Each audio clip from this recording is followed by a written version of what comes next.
साठी वेद आहेत.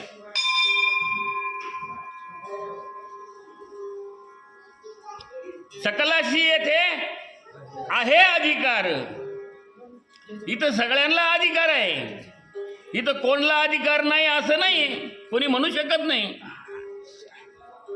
की मला अधिकार नाही बाबा, ते असं नाही, मला नको ते.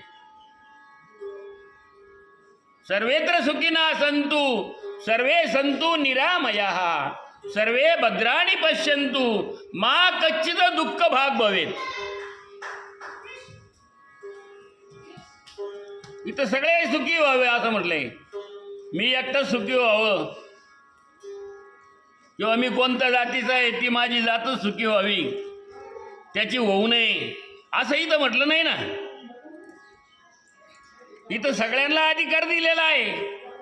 कोणत्या एका जातीला अधिकार दिला असं काही नाही ना. मग आपण अज्ञानी असल्यामुळे आपल्याला या गोष्टी समजू शकत नाही. म्हणून ते ज्ञान पैगा बरवे जरी मनी हाती आणावे तरी संत या भजावे सर्व सोयशी. संतांना भजा असं का म्हटलेलं आहे?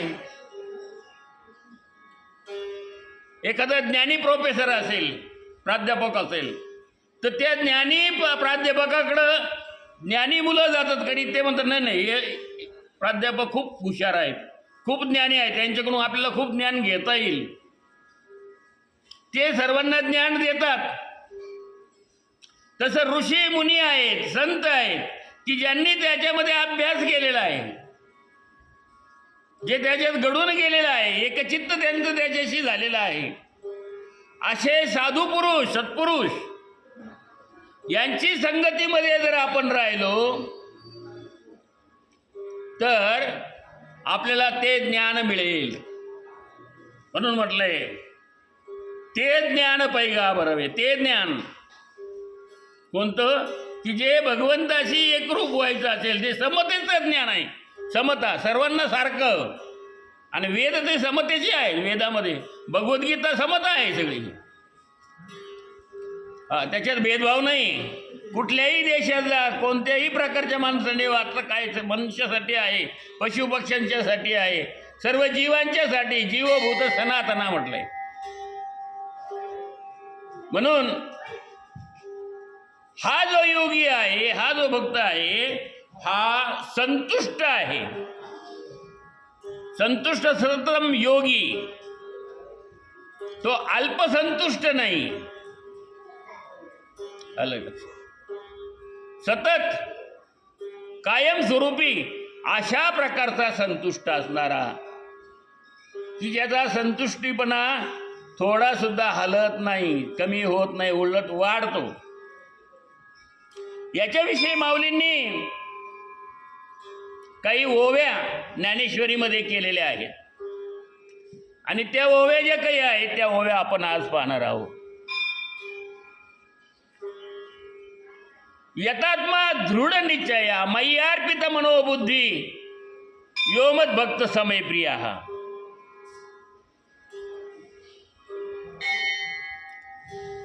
जिवंत राहण्यास योग्य गोष्टी मिळाल्या तर ठीक, न मिळाल्या तरी ठीक. काही मिळालं नाही तरी चालेल, मिळालं तर चांगलंच आहे जिवंत राहण्यासाठी. कारण की जिवंत राहण्यासाठी गोष्टींची गरज लागतेच. काय ज्या दिवशी मिळणार नाही त्या ठिकाणी त्या दिवशी उपवास, पण उपवासाच्या दिवशी पण शांतीच. नाही तर हे नाही मिळालं, ते नाही मिळालं, हे खाऊ का, ते खाऊ का, ते खाऊ का, ते नाही केलं आज, असंतुष्टच त्या दिवशी. मी त्या दिवशी काय सांगितलंय? संतुष्ट भगवंताचं नामच रामकृष्ण हरी, जय जय रामकृष्ण हरी. हो, म्हणून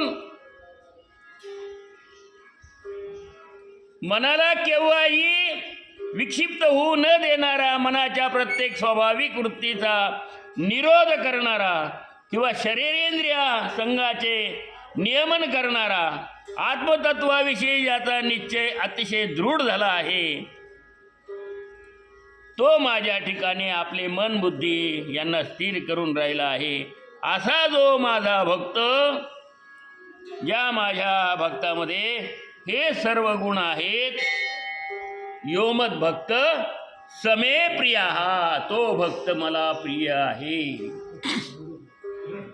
अशा प्रकारचे सर्व गुण ज्याच्यामध्ये समाविष्ट झालेले आहेत,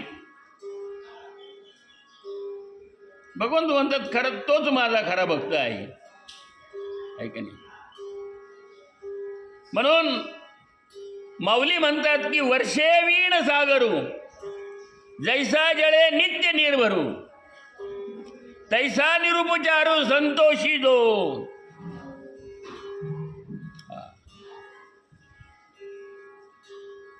दृष्टांत अनेक दिलेले आहेत माऊलींनी,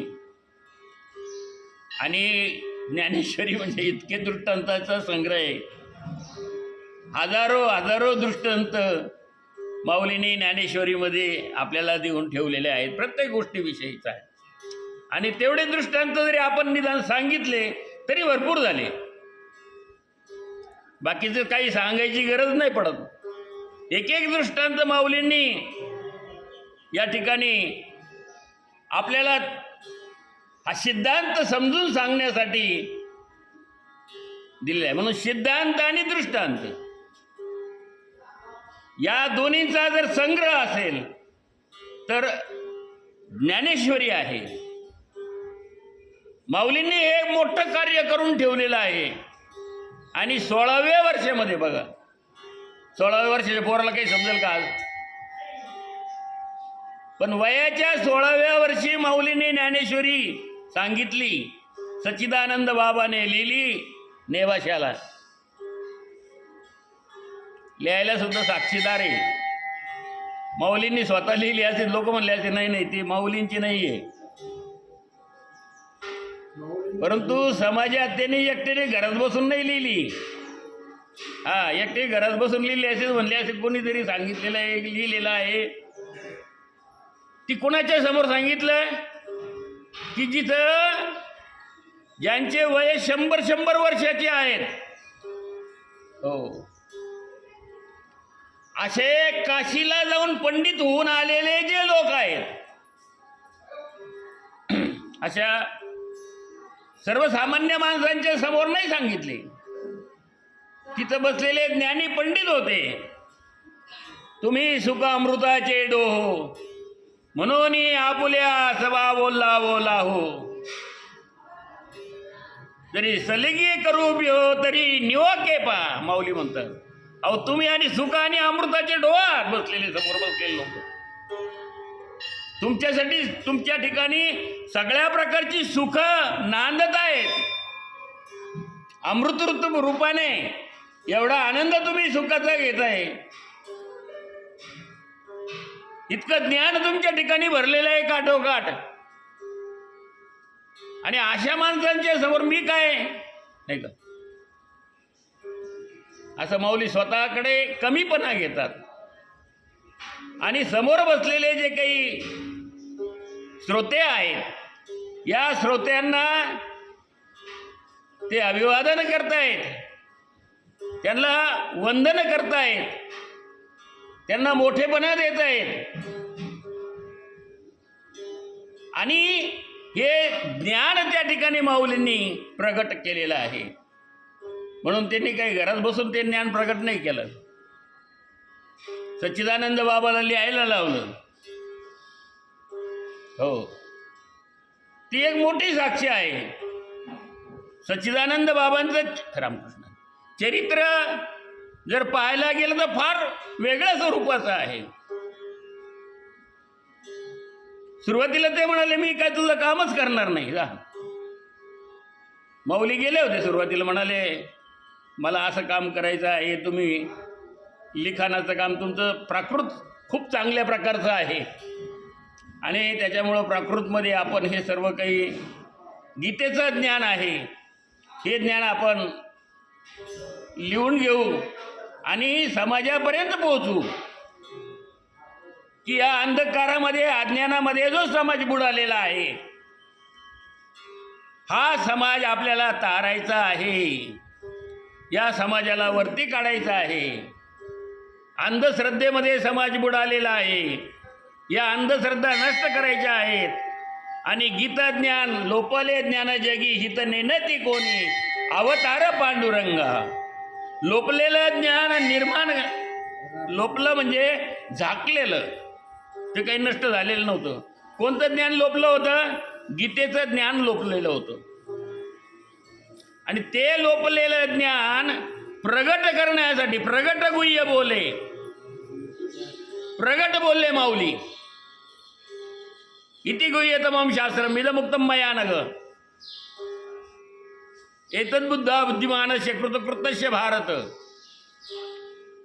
गुह्य ज्ञान जे आहे ते गुह्य ज्ञान प्रगट केलं माऊलींनी.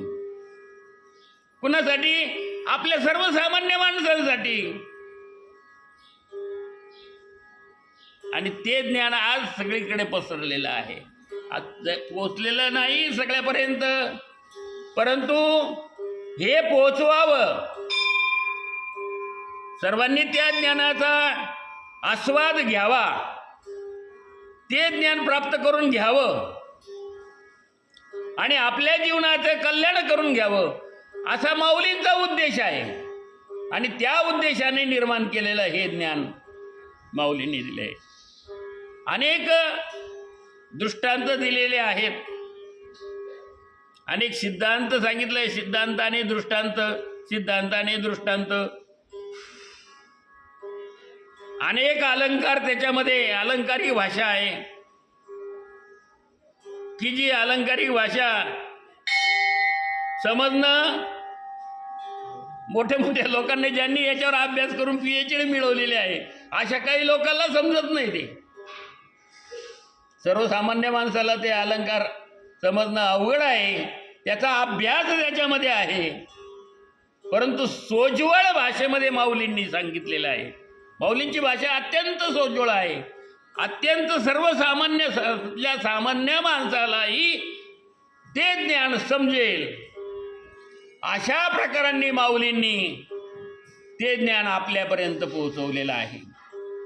तेव्हा ते ज्ञान रोज एक तासभर आपण थोडं थोडं आपल्या बुद्धीप्रमाणे आपला अभ्यास या प्रकारांचा प्रमाणे आहे त्या प्रकारांनी आपण या ठिकाणी समजून सांगण्याचा प्रयत्न करू. रोज श्रावण मासातील सेवा आपली चालू आहे, तरी सर्वांनी या सेवेचा लाभ घ्यावा अशी सर्वांना विनंती. संवादा झालेले आहेत, आपला वेळ संपला आहे. विठाला विठाला विठाला विठाला विठाला. रामकृष्ण हरी.